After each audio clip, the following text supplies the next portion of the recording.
Please consider supporting Black Women United YEG for the protection and advancement of black women and girls in Alberta. You can learn more about them at bwunited.ca. They are always looking for donations and volunteers. So please, again, support Black Women United YEG for the protection and advancement of black women and girls in Alberta. Again, that website is bwunited.ca. Hi, I'm Jed Bodwin, and I live in Wichita, Kansas. I am a Patreon supporter for Creative Control. I discovered Creative Control some years ago, I think maybe while looking for interviews with Tommy Stinson of The Replacements. And I stumbled across this conversation that Vish had with Tommy Stinson that was really insightful. Vish held his own. I think Tommy can be a little bit of a difficult interview at times. And it went really well, and it really got into some areas that I wasn't expecting. And I thought, gosh, I have to listen to more of this guy and his podcast. Sometimes I'm not necessarily a fan of the music or musicians that Vish will have on the show, but I always appreciate their creative process a little bit more. And more times than not, though, it does lead me to finding a new musical artist that I'm interested in, or to think a little bit differently about maybe some artists whose work I've overlooked.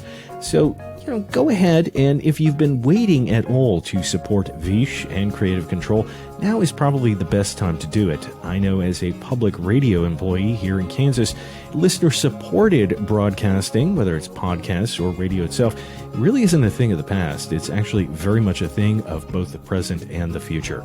So, yay Vish, yay Creative Control. To make your flexible monthly donation to Creative Control, please visit patreon.com/Creative Control today.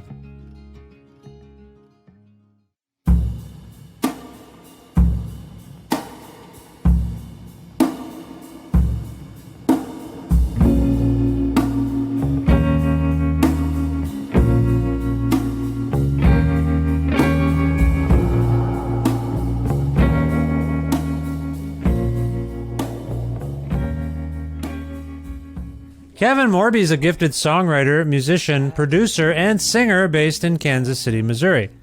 Morby has released 8 albums to date, including his latest effort, which is a companion piece to his acclaimed 2022 record, This Is a Photograph.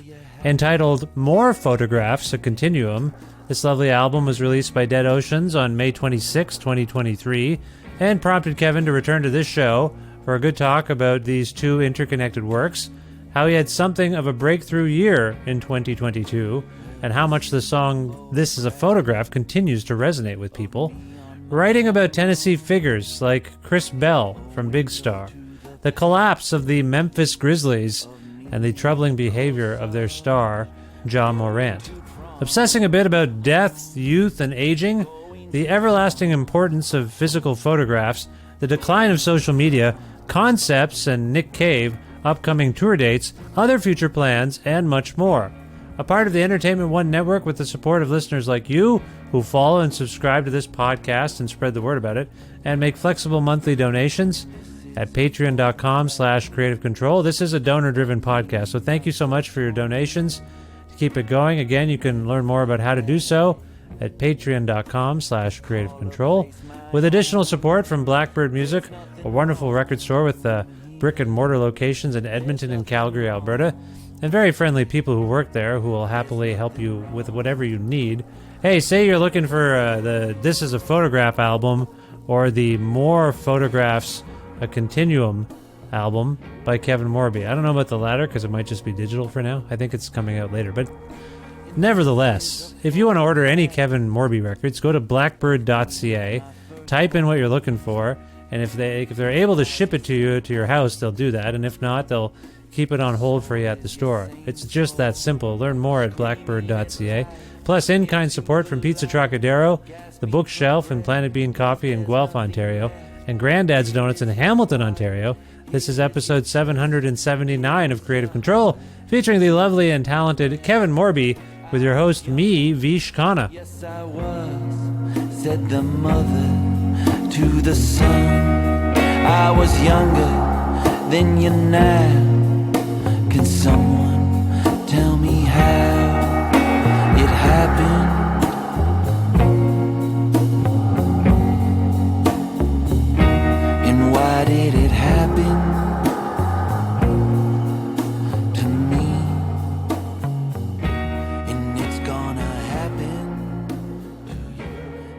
Hey, Kevin, how's it going? Good, Vish. How are you? Great to see you again. It's great to see you. It feels like I just saw you like a year and a bit ago. A year and a bit ago. So much has happened, but also feels like yesterday. Yeah, I decided, rarely, I don't often revisit old conversations, but I decided to revisit the last one just a little bit because I thought it was germane because you're doing something very interesting that we're going to talk about today. I was trying to figure out how to explain this to my wife. Sometimes people will make a record and they'll do a session and then they'll put out a companion piece. This is the latter, but it's not like leftovers from the last session, I don't think. It's a continuation. Sorry, am I capturing this in some way? In some way, yeah. It's meant to be vague. It's meant to be a sort of head scratcher. So I'm glad that it needed some explaining. Yeah, it's meant to be vague. Yeah. So all I was getting at, and we'll get into that, is like we were talking about me maybe going to Tulsa, Oklahoma, right, to go to the Bob Dylan Center, which I ended up doing. Right. And at the time, you didn't know I was going to do it, and you were offering me a place to stay. It was all very nice. On the way to if you were like, you should drive. Yeah, like, I can't. Right. I got a job. I can't drive. But it ended up taking me just as long because of the flights and the delays. Anyway, it was just nice to revisit that because we had a really lovely chat about This Is a Photograph, which is still a family favorite album in my house. So I want to talk about this. But as I often do, I want to ask you where in the world you are. This is a familiar scene to me on the screen. Where in the world are you today, Kevin? I'm in Kansas City. I'm back. I'm in my studio house in Kansas City. It's on a Kansas suburb of Kansas City called Overland Park, downtown Overland Park. So that's where I'm at today. And how are things generally for you in Overland Park? How are things going? Things are good. Things are really good right now. I've had a lot of downtime here after a lot of touring, I guess, and then a lot of touring on the horizon. And so I've had this really nice downtime. And usually when I'm in Kansas City, I'm only ever here for like a week or so, and then I go off to the next adventure. But I've had like 3 or so weeks of real downtime here, and it's been full-fledged spring and just really beautiful. So I've been enjoying life. It's been very calm and sort of restorative and necessary before I go back out. That's lovely to hear. Did you have what you would call a breakthrough time with your last album? It feels like a lot happened. Jimmy Kimmel Live, these sorts of things. Was it a breakthrough album for you? In some way, for sure. You know, I feel like since my 7th record, I've had little tiny breakthroughs here and there throughout my career. And I'd say there is something interesting about this last album where it feels almost like my first record in a strange way. It feels like if someone were to ask me what album they should start with, I would maybe point to this one, just in that I feel like it encapsulates what I'm capable of, or like kind of the whole catalog consolidated into one sort of. And the shows have gotten bigger, and there was some TV opportunities, things like that, that I haven't had before.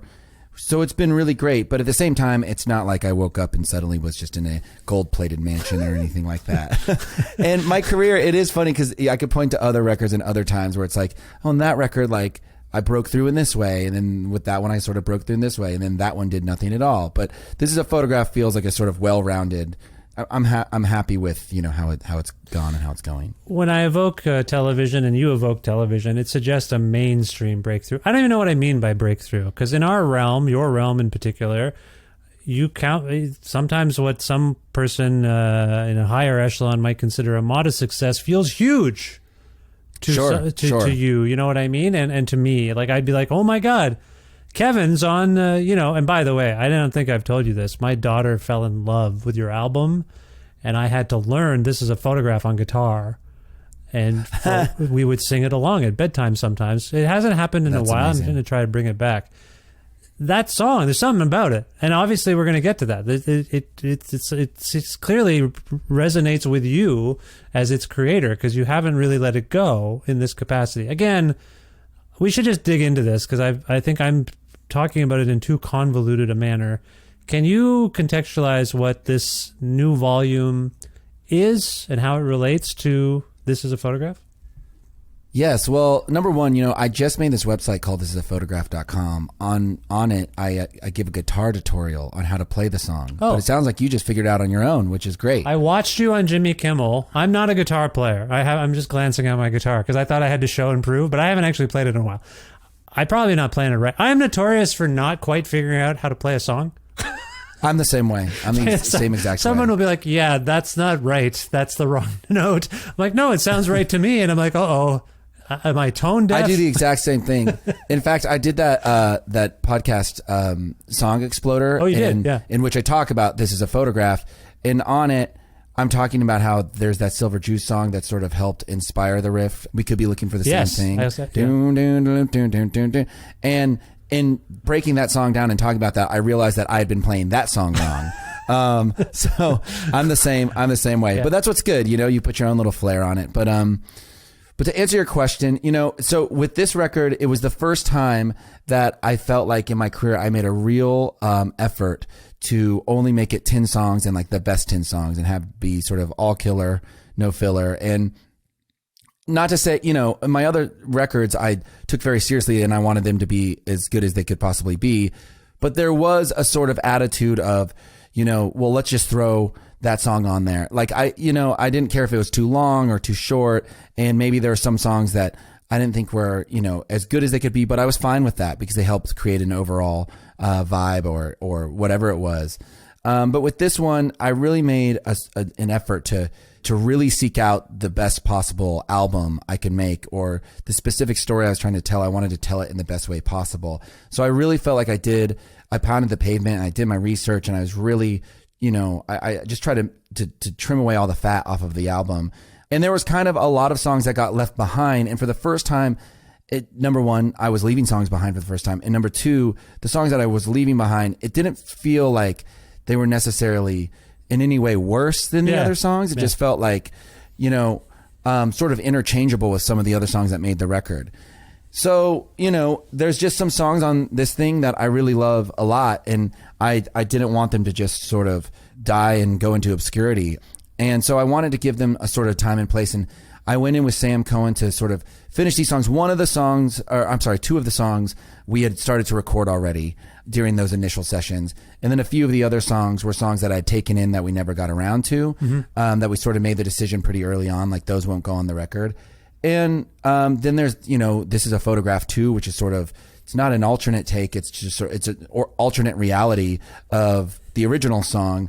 And it's something that I thought was really cool. And it's almost like that could have been on the first record, but the other one made it, So it's a lot of things like that. And then there's 3 sort of original takes of songs that did make the album, but sort of in their original form and sort of stripped back. So kind of the classic. Those feel like, those are sort of the songs that sort of make it feel like an EP or something. But we were very intentional in not wanting to call it an EP. Well, not wanting to call it anything. We kind of just wanted to sort of call it a continuum, and people could do with that what they wanted. You could look at it as an album or an EP or a companion or whatever you want. I realized that I think I inadvertently invoked both the words continuum and companion in the same sentence earlier, and I didn't even think of that's in the title. More Photographs, a continuum. So that's clear on some level. I want to tell you that the new version of This Is a Photograph was initially, when it was played in the minivan that I own with my wife, the children, I picked them up from school. We went to get my wife from work.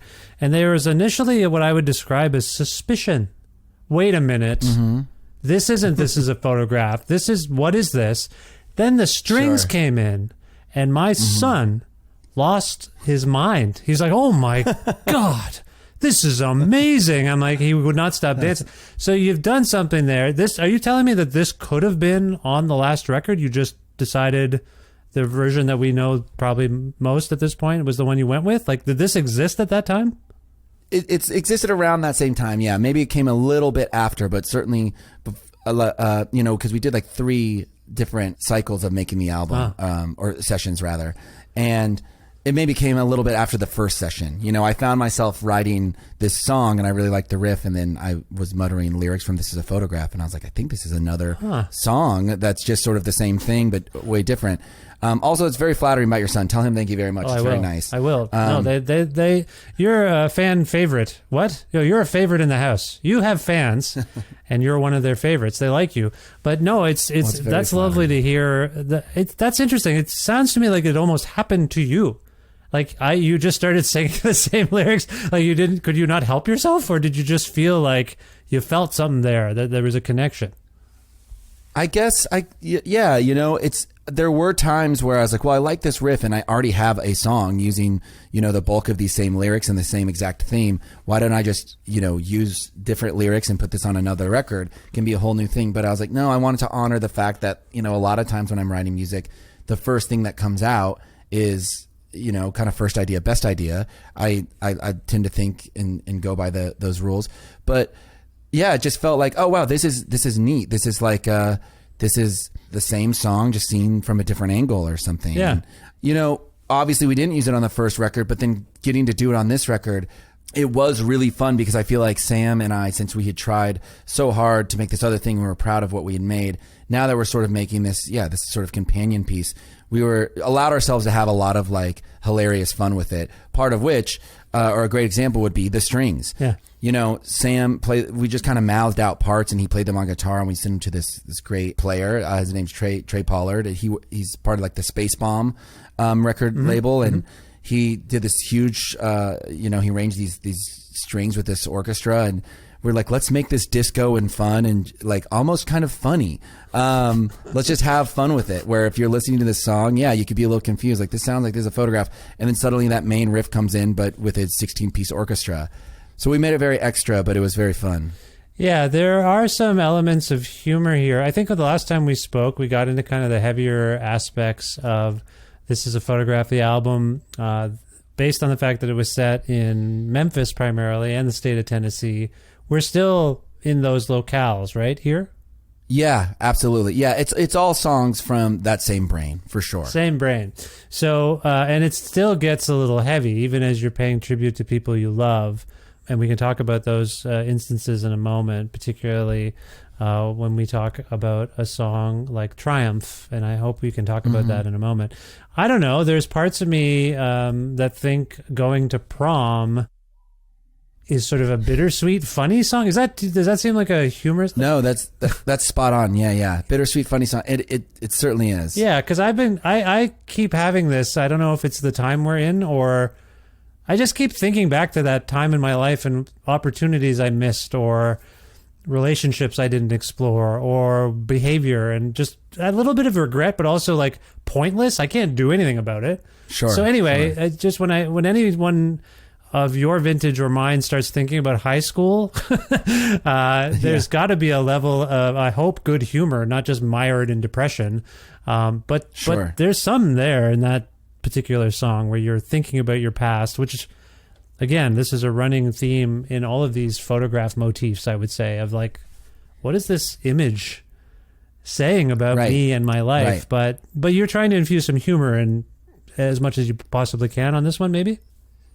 Yeah, I mean, that's one of those songs where the humor's just built into the title. It's called Going to Prom, and it's just funny. I remember when I showed my girlfriend the songs, she looked at the titles. I was driving, so I was like, okay, now the next one will be this, Going to Prom. Put on Going to Prom, and she laughed out loud. She said, it's called Going to Prom? Yeah, that's funny. And I was like, yeah, it's funny. And, that's another song that was written around the same time as the initial album, where the motif of This Is a Photograph, and I'm painting the scene of a mother showing her son a bunch of old photographs. When it came time to make the first record, I was like, I can't go overboard. I can't, not every song can be about, this is a photograph. And so again, it's another thing that I just felt the sort of courage to do on this other companion piece, just sort of free to do whatever I want. Yeah.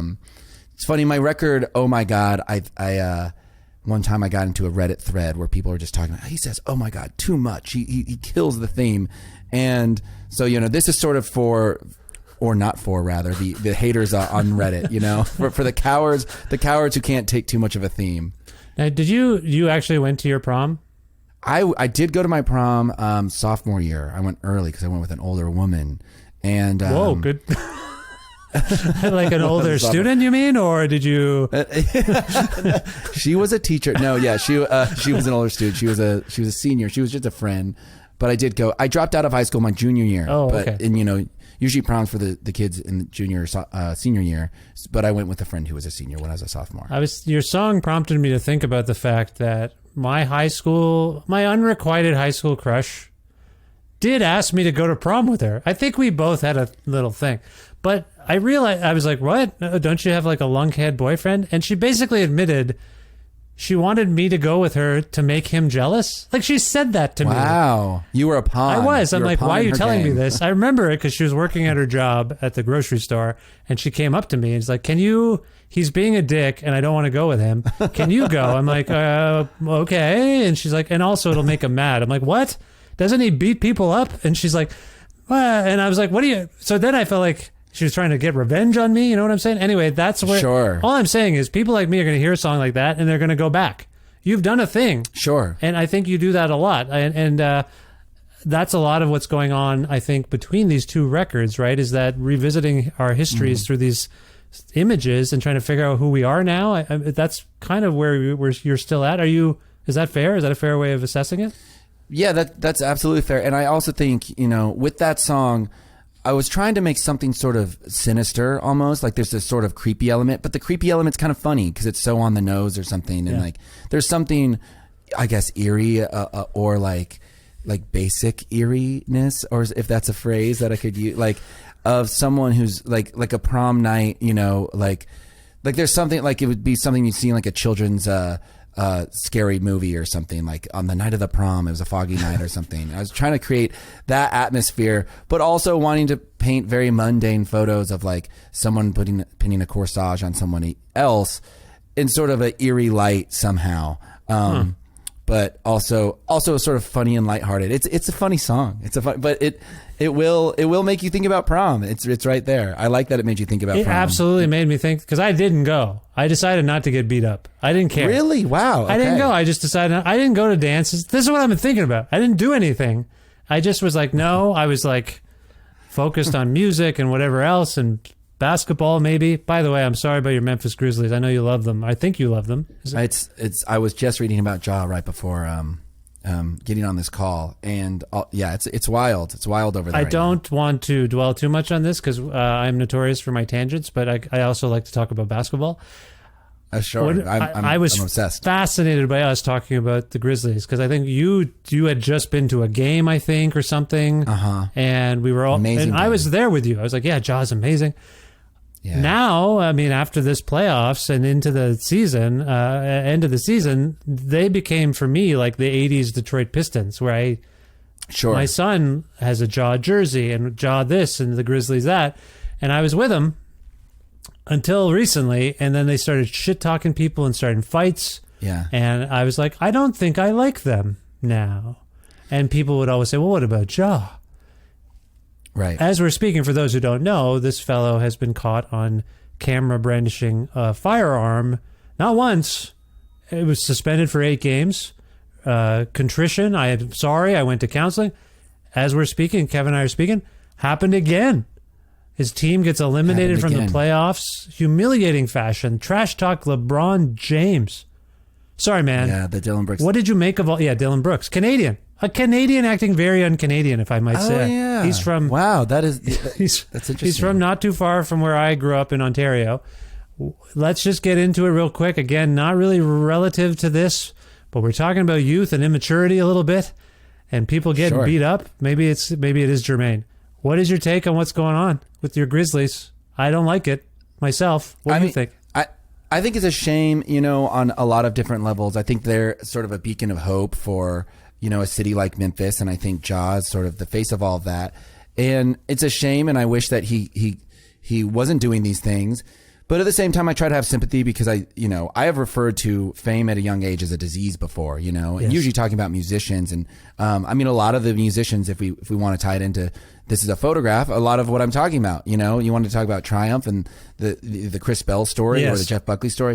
A lot of these people are young and they get famous. And Ja is someone who I look at where I'm like, I hope he doesn't get in like real trouble where he shoots himself or somebody else or something like that. He's waving this gun around. But so I try to have sympathy there.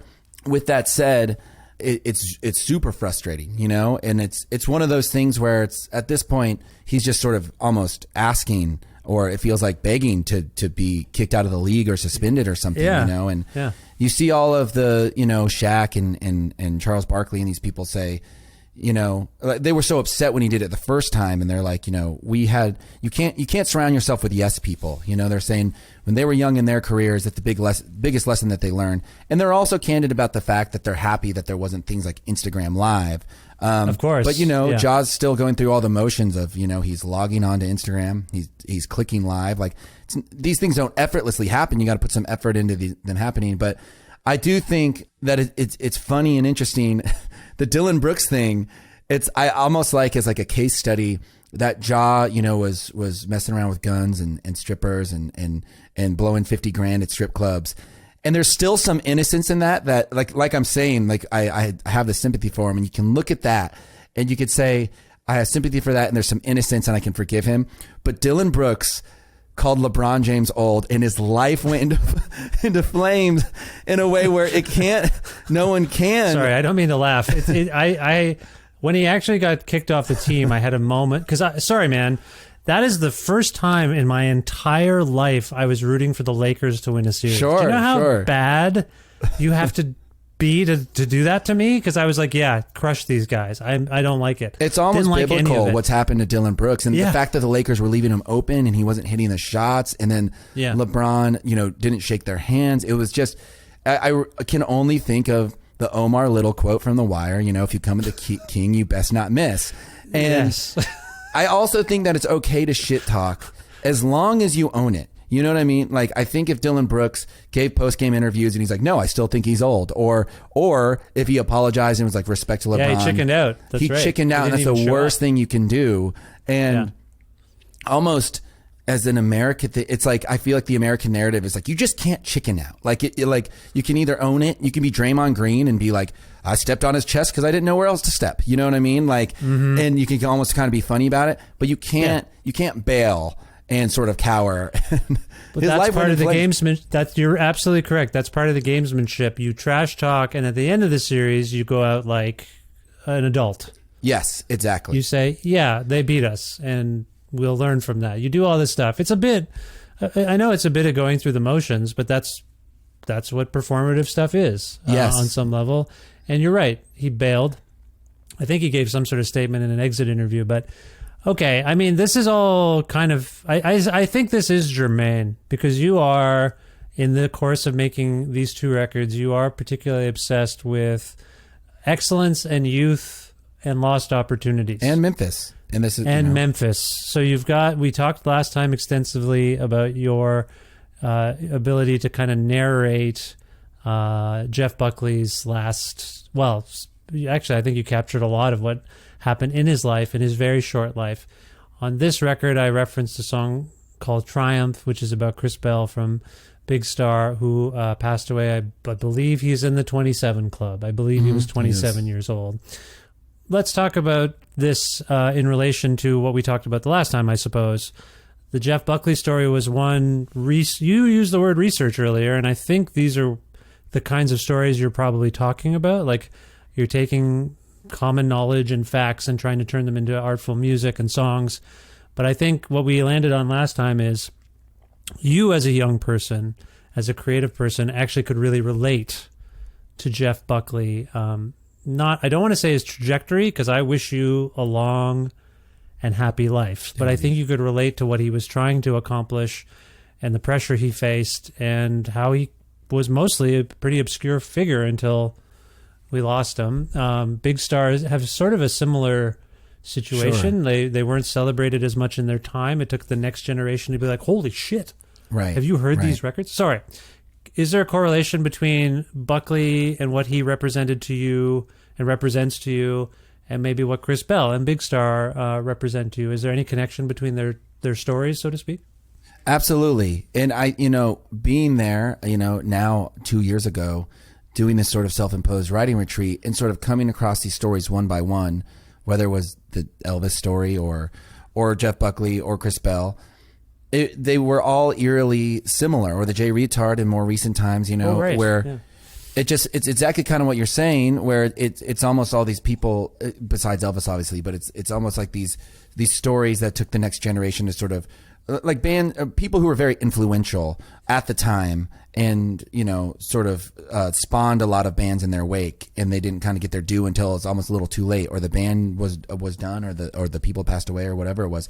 And Chris Bell, yeah, his story's right in line. And that song Triumph, that's honestly kind of the one that sort of led the way with knowing I wanted to go back into the studio with Sam and give these songs another shot, or at least finish them, because that was a song that I always sort of mourned the fact that it wasn't on the proper record. I really loved that song. And okay. I knew I wanted that to be heard. And yeah, his story it's just another one of those sort of eerie, strange deaths that took place with a musician, where it just felt sort of I don't know, just strange and tragic and sad, and before the person's time. And the story there is that he had left a practice, as I understand it. He had left his own rehearsal, and he was in his Triumph vehicle, and he crashed his car on the way home. And there's people speculate that he was on pills, or that he was inebriated in some way. But it also happened to be the eve of Alex Chilton's birthday, his bandmate and big star, obviously. And so just all these sort of strange, mysterious things that I felt were this real thread between all these people I was researching, and then it just sort of spawned this song. But that's very much in line with all the other things that I was sort of after. And when I was in Memphis, I was I visited Chris Bell's tombstone. I went to the site of the crash, and just those sorts of things. And they, where the crash site is and where the river is, the entry point of the river where Jeff Buckley died, or where Jay Reatard overdosed, or where MLK was assassinated, or where Elvis died, is all only within a few miles of each other, and it's very fascinating. Just to pick up on what you were saying about Alex Chilton and Chris Bell, I believe Chris Bell's funeral actually took place on Alex Chilton's birthday then, wasn't it? Like the next day or something? It was the next day, which that's strange to me as well, that there's a funeral, just the next day. But yes, I believe that's the case. I believe that's the case. So, okay. I appreciate your fascination with these things. I appreciate that you're bringing them to a different audience, I suppose. Like, these stories are, in their own way, some of them are mythological. They're legendary for music fans. Are you okay? Why are you mired? I was trying to get at maybe your motivation for telling these stories. I appreciate it from a music fan point of view, but you okay? Like, is it starting to feel a little morbid for you or your friends? Like, hey, easy on the stories about everyone dying young, Kevin. Did you get that from people? I don't necessarily get it from people as much as I'll think about myself. Just. Wow, I sing about death a lot. Like, you do. Like, that's what I'm getting at. Yeah, that's what I'm getting at. Yeah, I am good. I am okay. Thank you for asking. I'm actually a pretty happy person. I think when people meet me, they usually are a little surprised because they think I'm going to be a little bit more morbid, which you can't spell Morby without part of morbid.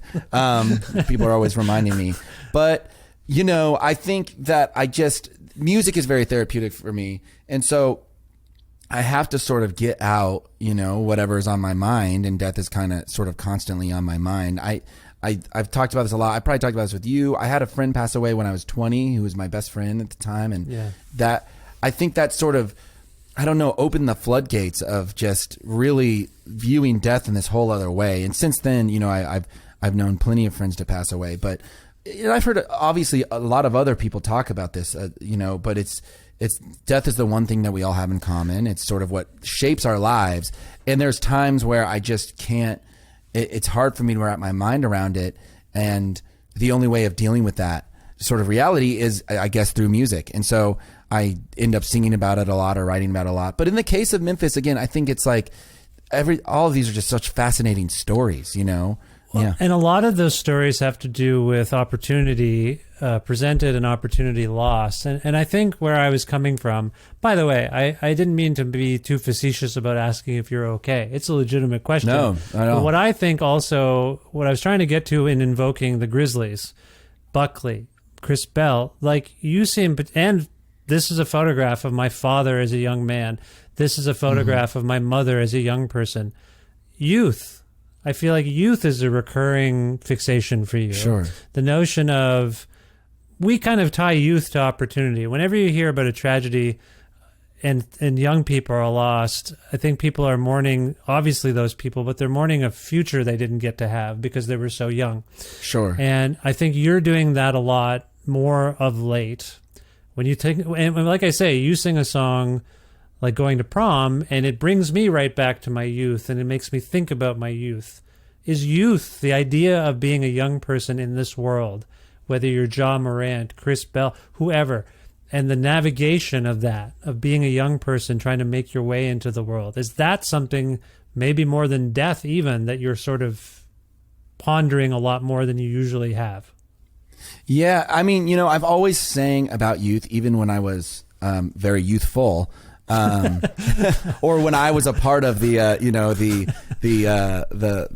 sacred community of the youth that I've exited in some way. You're still a young man, by the way. I didn't mean to.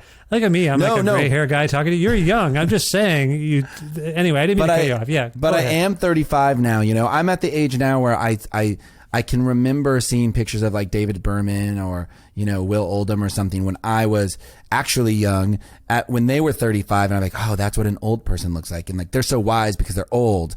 And now I'm 35 and I'm the ages of these photographs that I'd see when I was younger, and they no longer look old to me. And in fact, a lot of them are younger in the photos, Yes. Maybe Yes. the photo of David Berman on the back of Actual Air, he's probably 28 or 29. That used to look ancient to me, And so, but even when I was young, like when I was in my band, The Babies, we had a song called God Old. It was about getting old, and it was from the perspective of a person who was 33, I was like, and I'm now. So you have an interesting relationship with aging.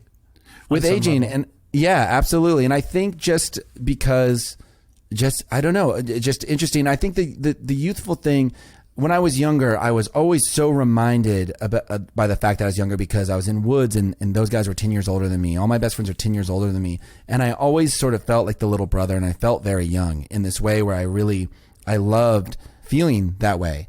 And I've also loved aging and get a little bit older. And now that I have a perspective, and while researching these stories, researching Chris Bell, researching Jeff Buckley, they were younger men than I was, at the time of researching it, at the time of this interview.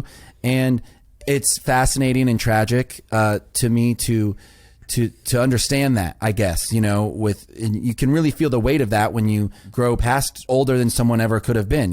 Jeff Buckley doesn't know what it's like to be 35, and he's forever 30.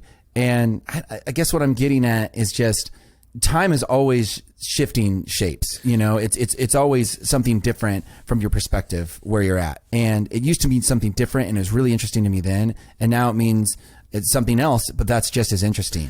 And I feel like now I can look back at youth and at someone John Morant's age at 23 and remember what that feels like. But now I can also see, how quickly 50 years old will be, because I know that the passing of 15 years goes way quicker than I ever would have thought it would, if that makes sense. It does make sense. I think we talked about this last time, I'm pretty sure, as I recall, like that temporality is very confusing generally. It has, particularly since 2019 or the pandemic, like it's just weird to try to even negotiate time. Right. So I think we agreed the last time that maybe this weird temporal moment prompted you to look back a bit more than you usually have. And I think a lot of us, I said, I'm having weird reflective memory. I'm just reflecting upon things that don't really matter to me. They shouldn't. Like, why am I thinking about high school? Sure. So I don't know. Here's a thing I thought of, because your album's called More Photographs, and I don't mean to hit this too hard, but you've done it. You've landed on the photograph as a symbol. As a metaphor, rather, of what it means to exist and how we live with our past and our present and our futures. As I'm speaking to you, I live in Alberta, and there's a state of emergency in my province because the wildfires are out of control. Fires, yeah. Did you hear about this? I actually did an interview yesterday with somebody in Vancouver, and she was telling me about it. Oh, yeah, because it's spreading. It's there too. It's in British Columbia as well. But it's terrible. It is. Well, it's awful. And I took a photo today. I took a photograph today. Maybe I was inspired by, and I posted. I don't ever do that, actually, now that I think about it. Jesus, that's weird. I knew I was talking to you. I had photographs on the brain. I posted a photograph to Twitter. I don't normally do that. you I go. put them on the Instagram. Anyway, that's weird. Kevin, you're a magical being, and I don't like it sometimes. It's creepy. It's weird. Anyway, I take this photo, and it's the sun shrouded in smoke, and the sun looks like a little yellow burning ball, and it's just I was like, it's not supposed to rain. Why is it so overcast? Smoke. My point being, though, it hasn't quite hit us here in Edmonton, but it's close to you may have to evacuate. Right. And I've thought, where the hell would we even go? Among the things I thought about in packing were my photographs. Have you pondered the notion, because you've been so mired in photographs, at what it would mean to lose that archive? Because for you right now, it's proven to be artistic fodder, but that is, these little pieces of cardboard or whatever they are this weird chain to everything in our past, your parents, your family. Have you contemplated what it would mean to lose? And these days, kids are like, I lost my hard drive. Not kids, adults. Right. Kids don't have hard drives. We lose things more often than we would, but it did occur to me that I might lose my photos of like Fugazi that I took in 1998, and that's it. They'd just be gone. And anyway, sorry, that's just me. Have you thought about that? Like what it would mean to lose photographs in particular? Yeah, and I think it's almost one of those things where I think more about the photographs that I have lost or something, or the artifacts that I have lost, and because I do have multiple big bins of photos that I've taken over the years, and I've been pretty good about consistently still taking photos that I get developed, in hard copies. So you go get them made up. Oh, look at that. I think that's rare these days. Maybe it is rare, but I've done it very consistently since I've been a teenager, and it's something that I've always felt important for this exact reason you're talking about. But the idea of them burning up in a fire or going away would be awful. It would be terrible. And I do have stuff, like I have old tapes. I mentioned my friend who passed away when I was 20. I had multiple tapes of me and him playing songs, just little things, and I lost those tapes, and I think about those all the time, and. So those sorts of things, I mean, it is just a reminder of how fragile material belongings are, I guess, where you're just like, this is literally just a piece of paper that has, a photo of my friend on it from, 20 years ago, or whatever it is, or it's a little cassette that has, little tape in it that somehow captures audio and, it easily got tossed out with the garbage. It's just, those things are so fragile. And yeah, it's sad to think of losing them. I hope that you guys don't have to evacuate, and I hope you don't lose your photographs. Every day is a bit different, and I've been told that we in the city are sort of, I don't know. People have, sorry, man. It's very hard to believe that anyone knows what they're doing these days. Does that resonate with you? Of course, 100%. Because they'll say like, well, the city's fortified. I'm like, do you know how fire works? Like, that's I don't think fire knows. I don't want to be this doom and gloom guy, but I mean, if everything's on fire, people are like tens of thousands of people throughout Alberta have had to evacuate. But where would you go? Do you know where you'd go? I assume we would head eastward towards Saskatchewan, or as you may recall, I'm from Ontario, so it'd be a considerable drive. But yeah, we would go there. Like everything west is on fire. My wife was telling me that, hey, Southern Alberta, don't think you're off the hook. It's heading your way soon too, because it's dry and hot. It's like, sorry, I don't know if you know Celsius, but it's like 30. Well, no, today's cooler, but it's been like 30 degrees in May. Right.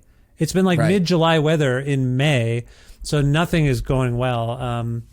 Anyway, that's sorry, crazy. I don't mean to do. I'm fine. Like we're having this chat, and every day the TV or the internet works. I'm like, okay. It seems to be normal, but it's eerie if you look outside your window. But my point is that loss. I thought about it. I think in you talking about the photographs you're talking about, it is a mix of memories you have, experiences you've had, and it's stuff that you weren't around for. Your parents and your family. That's a weird knot that photographs give us. Right. Like if you look at a photo album, there you are. Someone took your photo when you were 3 years old, and you might have no recollection of that. It's very bizarre, and yet, for me, sometimes I think, oh yeah, I remember playing on the bed with that Trans Am, but then I'm like, no, I think I remember the photograph.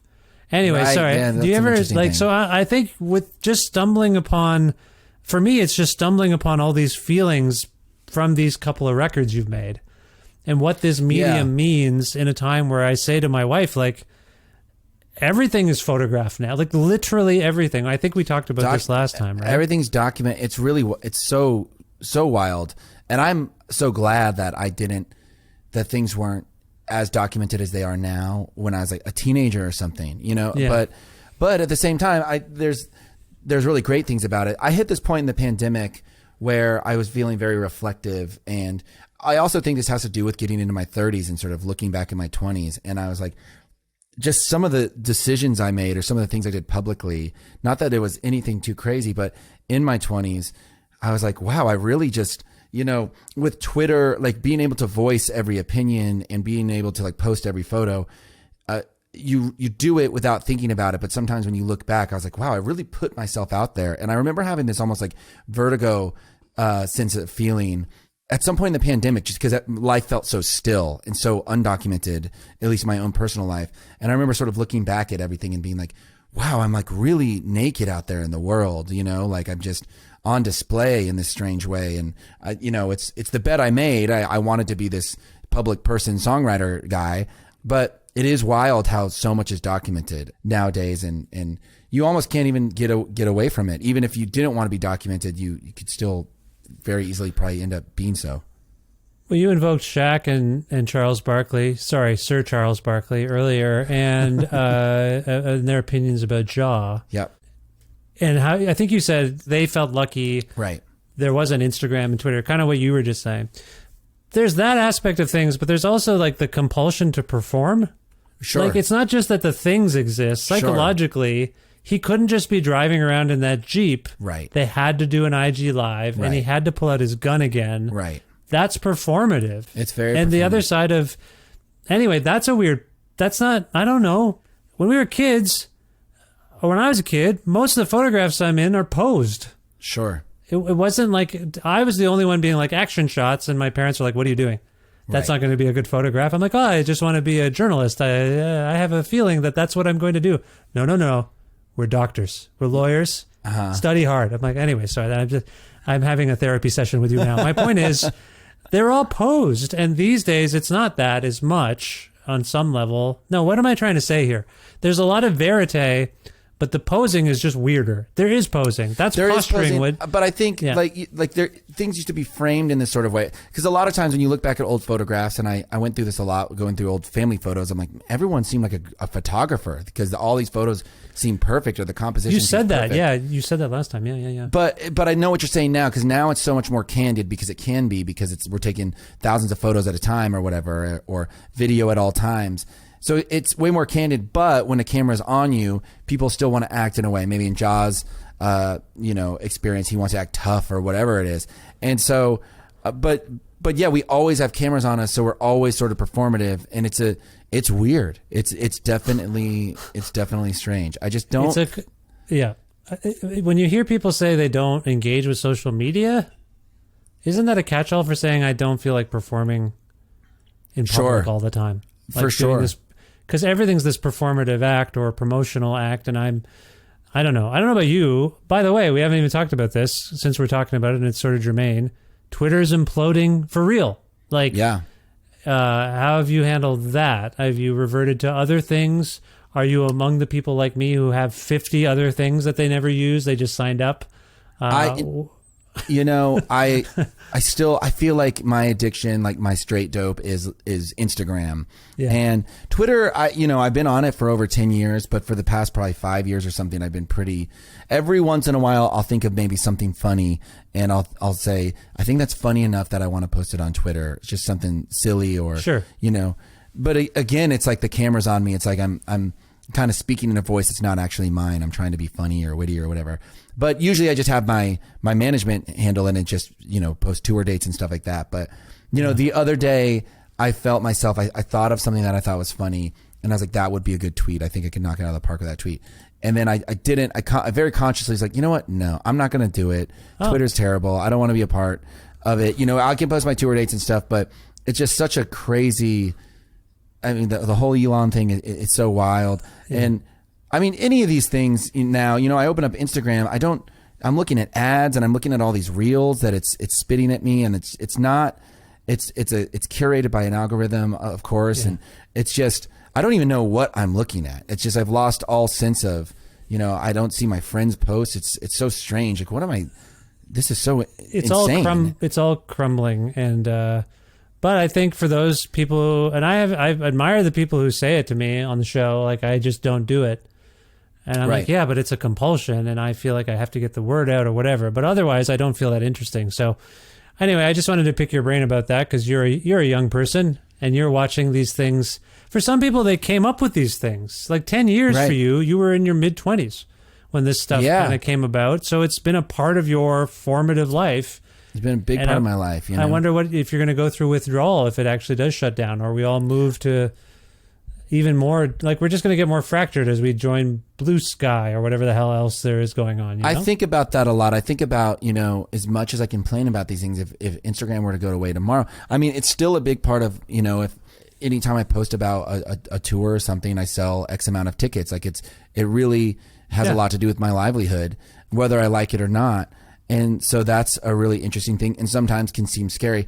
Though I like to believe it's one of those things. It would be like saying like, but if you take cigarettes away, you might not meet people outside of parties when you go to smoke cigarettes. Be like, well, I'm just going to have to, we'll find another way, to meet people then, because it's such an unhealthy thing. Yeah. I don't think these places are bad inherently. I think they become bad and they become manipulative. And I think social media, there could be a good form of it, but it can't be with the algorithm. It can't be with the ads, because that's where it starts to manipulate you.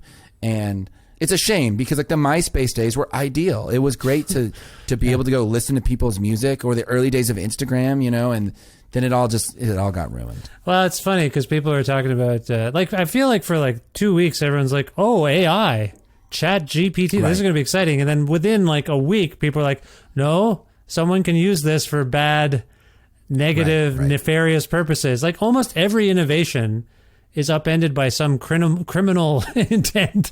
And so you're just like, oh, why do we do anything? Anyway, sorry, I don't mean to mire us in this, but it is, I think this is a photograph is about a kind of technology that has outlasted many technologies and now is in this mutant form where we talked about this last time, and I'll invoke it again. The old days, you get a roll of film, you got 16 shots, 24. You had 24 opportunities to take a photo, or 36, whatever the reel was. That was it. So you didn't just be like, blah, blah, blah, like just shooting everything. And I think that was probably good, maybe. Yeah, I think so. Well, you took into consideration what you were capturing. Yeah, and now it's, I don't know, I don't have a grand point. It's funny the shit I take pictures of.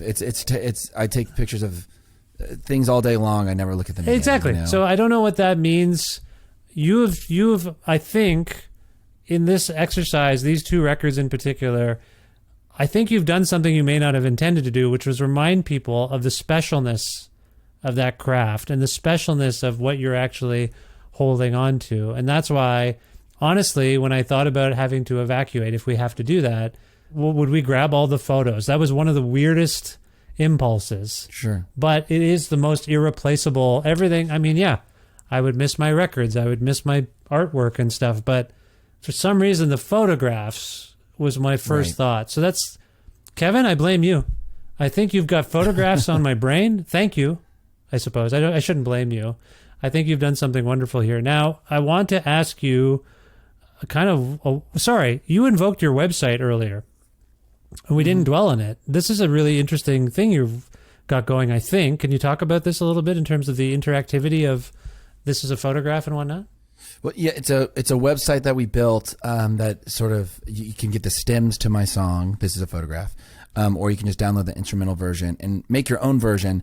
And it was just a sort of cool, interactive idea that we had, because I had a few fans reach out to me last year sort of requesting, I think because the song is so personal and it's sort of this template to tell a story, and anyone can tell a story about, an old photograph or an old family member sort of inside of a photograph.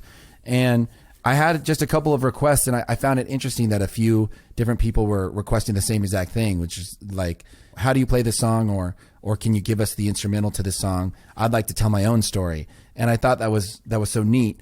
And we've never done anything like this before, so we just, we wanted to create sort of a fun, interactive website that people can, that all it really does is just promote, playing music, which I think is a good thing. Nice. And so again, not to dwell on this song, for some reason, I mean, I know it's because it's great.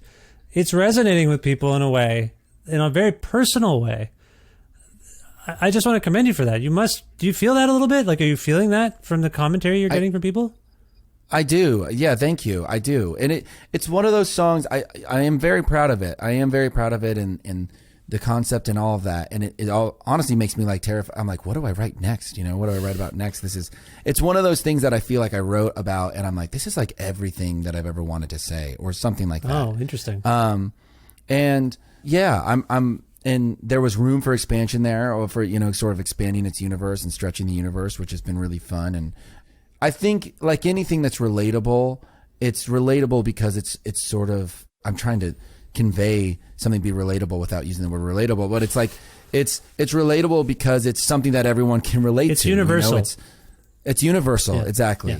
And so I think everyone can look at it and think of, this person singing about an old family photograph. I have those too, and they conjure up similar feelings. Yeah. And for I don't know, I will tell you personally, like I keep meaning to do this, go through my family's history with my parents as they get older, and I want to document it because they come from India. I really don't know anything I didn't do the things that people do, the ancestry or whatever, but yeah. Other than some photographs, they didn't share very much. It's got to be weird moving all the way across the world and starting a new life from scratch. Big time. And I don't know what their relationship with their history really is. They go to India sometimes, so they used to, and I heard they're planning to go again. Anyway, I'm just saying, you have planted a seed in so many people of pondering not only their past, but what their family history might be. And, I think when you do that, you can't help but wonder how all of that informs who you are now. And it's not always easy to encounter that. Sure. So, but I think it's healthy. And I just want to say, again, I don't mean to keep going on about it, but I think you've done a really cool thing here because the songs are fucking catchy as hell. and it's just that you've made great music and it's got us all thinking and contemplating things. So you alluded to the fact that you don't know what to do next, but I do want to ask you if you have future plans or if you've been writing since you completed this recent batch of songs. Are you working on stuff?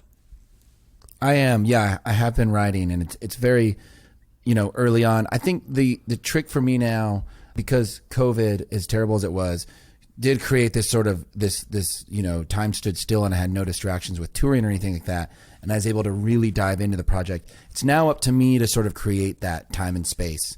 So I've been writing, but I've also been preoccupied because I'm going on tour all the time, and I have a lot of touring ahead of me. But next year, I feel like I'm harvesting all these ideas. I've got a few songs that I really love a lot, but I really want to create a time and place again to where I can sort of just shut the door and, whether it's 1 month or 4 months, have this time where I really dive in. And that's something I didn't do pre-pandemic, because everything was just done in sort of these small windows of time between, touring or releasing a record. And that's when I would try to make new albums. And now, I want it to be a sort of all-encompassing thing because I love what I got out of doing that with This Is a Photograph and really giving it my all. And part of that too, I think, is now that I'm touring is really being there for these tours and really throwing my whole self into that. But with that said, I have a couple songs that I feel like are leading the way. And speaking of songs leading the way, the song on This Is a Photograph, or on More Photographs that ends it, which is called Kingdom of Broken Hearts, that song, for whatever it's worth, in the beginning stages, like in this stage now of whatever my next record's going to be, when I was in this stage of This Is a Photograph, I wrote that song. It's called Kingdom of Broken Hearts, and it had that riff. And I was so excited about that. And I was like, oh, my next record's going to be called Kingdom of Broken Hearts. And this is going to be like the single. This is going to be like the main song. And then so much always changes through the trajectory of a record. And so obviously that song didn't make the album, and the album wasn't named after that song. But I wanted it to be heard. And so that's why it's closing out this new project. But thinking of something like that, because I wrote a song recently where I'm like, I think this is the title of my next record. I think this is going to kind of lead the way. And then I was like, But, I got to remember that, but it's important to have those because they do pave some sort of avenue to get you into the studio or to get you, the brain thinking in a certain way, even if it doesn't end up being the thing. But I'm glad that here with the more photographs, I can still sort of show my audience those songs that, help pave the way for this other thing. Yeah, forgive my ignorance. Are you someone who still releases like physical singles with B-sides, or is that a long gone practice? It's kind of a long gone practice, but I love when people do that, like a physical 7-inch. You mean? Yeah, I often say this, and people have heard me say it ad nauseum. Like the alternate universe that is the Pavement B-side world, right? Where you're like, oh, these are from these sessions. These could have just, they're often pretty wild, but I love those songs. I think I understand why they didn't make the records, but I love them. I just love them so much that I would make mixtapes of just their B-sides. You know what I mean? I only ask that because that used to be the repository for some of what I would argue more photographs is, that alternate universe of what the album, the album, right? But here's what else was kind of circulating. So I just wondered, I asked the question just wondering if you thought, because you evoked an EP, that's another thing people do. They'll say, well, it didn't make it, we'll just shove them all on an EP. But you took it in a different direction, and I'm very happy you did. I guess that's the only reason I asked. I just wondered if you ever thought, okay, these are the B-sides for real, like they're going to be on the B-side of a single. I have thought that before, and I do have some 7-inches, some singles out throughout my career, and I think arguably my biggest song, a song called "Beautiful Strangers," we had a physical 7-inch of, and it was never on a record. Yeah, there you go. But I do love those things, and I hope that they're not a lost art. I think in the age of streaming, it's kind of cool because you can have it almost both ways, because having new songs on your streaming platform is never going to hurt you. It's like, that's what they want. They want you to keep throwing coals onto your fire or whatever. Yeah. So I think it's cool in that way. And then I think, also having the sort of physical element to it as well is really cool. And that, me as a fan of music and as a fan of, a lot of the same songwriters as you, those moments, like the sort of between the lines songs, are a lot of the times my favorite songs. Absolutely. And I only recently in the last couple of years collected all of the Silver Jews stuff. I had most of it, but I was always missing a couple of things. And so I'm with you on that. I know we have a shared affinity for that. Before we wrap up, you do have, one of the things I admire about you is you tend to write conceptually. I hope that's clear from anyone listening to this conversation about this photographs motif. I don't want you to give too much away. It sounds like it's early goings for you. You have a song or two that's leading the way. But are you of a mind that you're into a concept with the next batch of songs already, or are you just going with the flow at this point? There's a loose concept. That's just the way you are. That's the way you operate. I feel like is this for you to organize your thoughts? Like for you as a writer? It's that, but it's almost more as, and I've described this before, but it's like, when it comes to a concept with me, it's a way of telling a story, but it's almost like I don't know that the concept, I don't set out and say like, I'm going to write a record about grass. You know what I mean? Like, no. But I'll write a few songs and I'll notice, I'll be like, it's like it's subconsciously telling me, I'll be like, I've written a few new songs and like two or three of them mention grass. Like, what's up with that? And then suddenly I'm like, I think the next record's gonna be called Grass. And once I know that, then I can play to it. Then I can start writing sort of towards it, or throw in, little tidbits about, in this hypothetical universe, grass. But so it's always more like my songs are trying to tell me something. And then once I realize it, like, oh my God, the theme is this. And so there's something like that happening with these new songs I've been writing for sure. And I have often thought about, what if I just wrote songs just for the song's sake and then compiled the 10 best, and, it's like a Tom Petty record or something where it's just, just 10 jammers. They don't have to be tied to each other in any way. Maybe that'll happen at some point.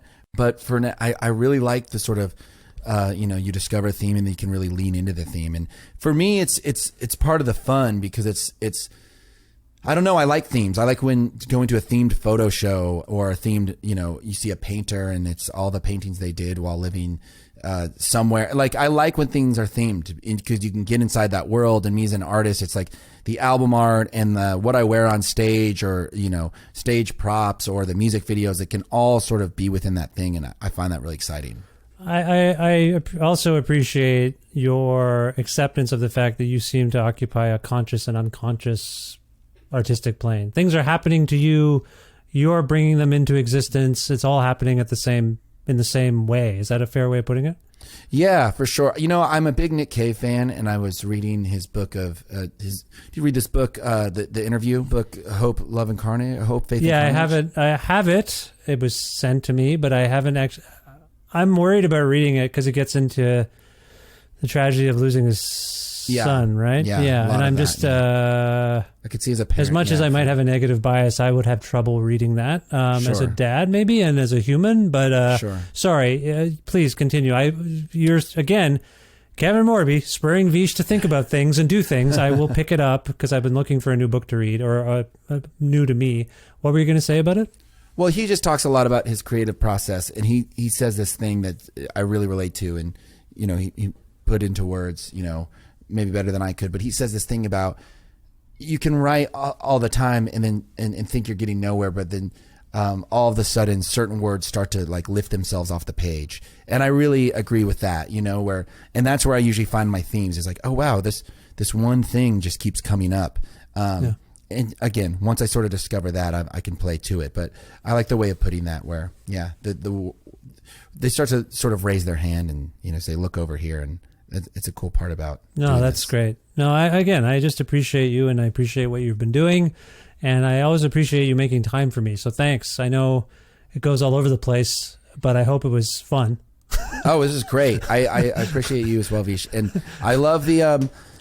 I love that we went off about the Grizzlies, and I think, you know, another thing I was going to say about we're just ending on the Grizzlies. I just imagining someone who doesn't listen to any or know anything about the NBA listening to this interview, but maybe they'll learn. Well, something. I talk about it enough. Right. I do talk about it here and there when I have willing participants, so it's not going to be that shocking.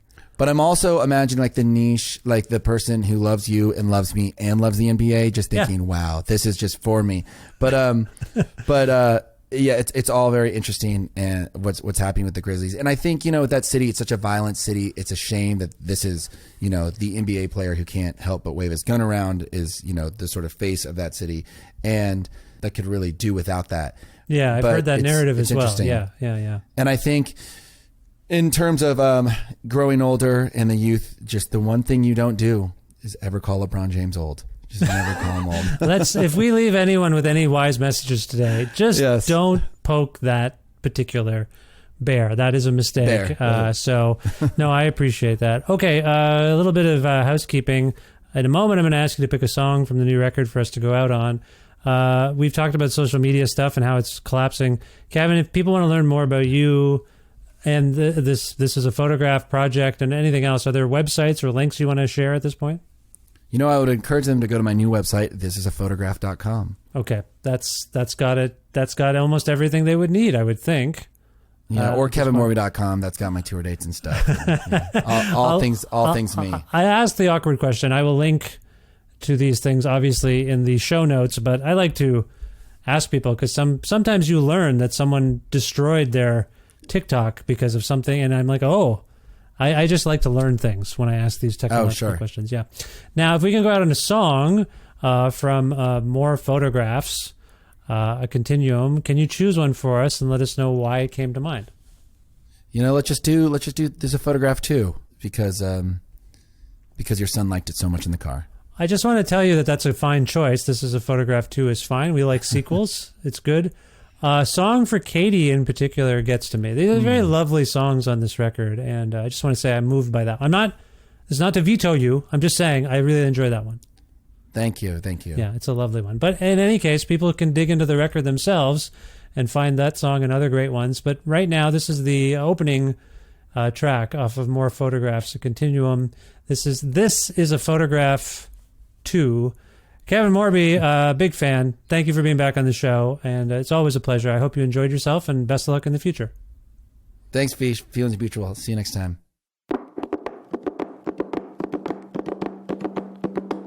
This is a photograph, a dark horse from your past galloping back. Open up your mouth and laugh at all the ugly people living in a photograph.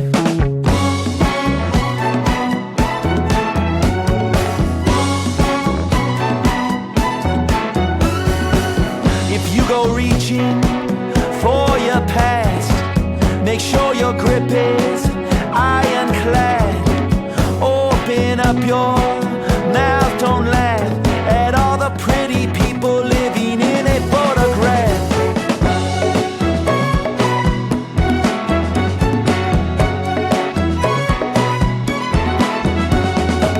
This is your father in the West Texas dirt. This is your mother young and in a skirt. This is time as it's starting to flirt with the abyss now. Give me a kiss now.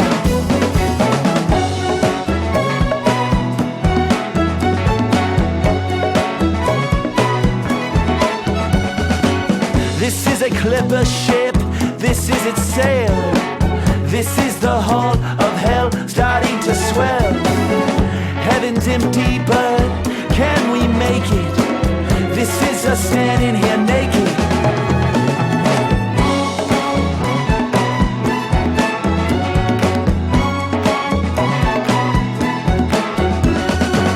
This is the siren that sounds after a war. This is the sky with a murmur of birds. This is where we once were. This is returning to earth. And this is what I'll miss about being alive. And this is what I'll miss after I die. This is a photograph. This is a photograph. This is a photograph. This is a photograph.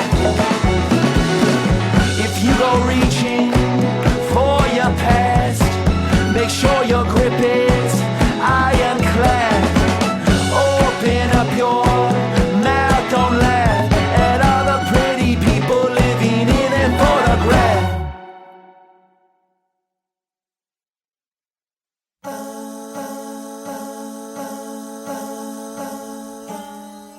Oh, it's great to have Kevin Morby on this show. I believe this might be his third appearance on this podcast, this time for episode 779 of Creative Control, which is part of the Entertainment One podcast network and available wherever you get your podcasts. If you can't find an episode you've heard about and you're looking for it, or if you want to learn more about me and sign up for my monthly newsletter, please visit vishkhanna.com. You can also like Creative Control on Facebook. You can follow the show for now on Twitter at Vish Creative, or you can follow me directly on Twitter and on Instagram at Vishkhanna.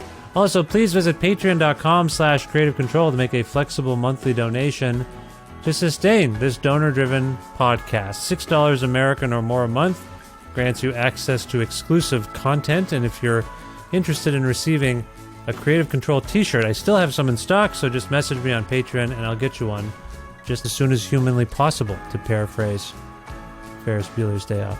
Thanks again to the wonderful Alberta record retailer Blackbird Music, which you can learn more about at blackbird.ca. You can order things from their website, so check that out. Also want to thank Pizza Trocadero, The Bookshelf, and Planet Bean Coffee in Guelph, Ontario, and Grandad's Donuts in Hamilton, Ontario for their in-kind support for this show. As always, thanks to my dear friend Jim Guthrie. He loans me some music of his on this for the show sometimes, and you can learn more about Jim at jimguthrie.org. And finally, thank you so much for listening to this episode with Kevin. I hope you enjoyed it, and we'll check out more photographs, a continuum. And if you haven't already, listen to This Is a Photograph as well. 2 wonderful albums. It's got a whole catalog of great records, actually. And also, I hope you'll consider subscribing to this podcast or following it and telling your friends about it, spreading the word about Creative Control. It means a lot. Otherwise, I gotta go. I hope you're well. Keep well. We'll talk soon in this way, I think. We'll see. Thank you. Bye for now.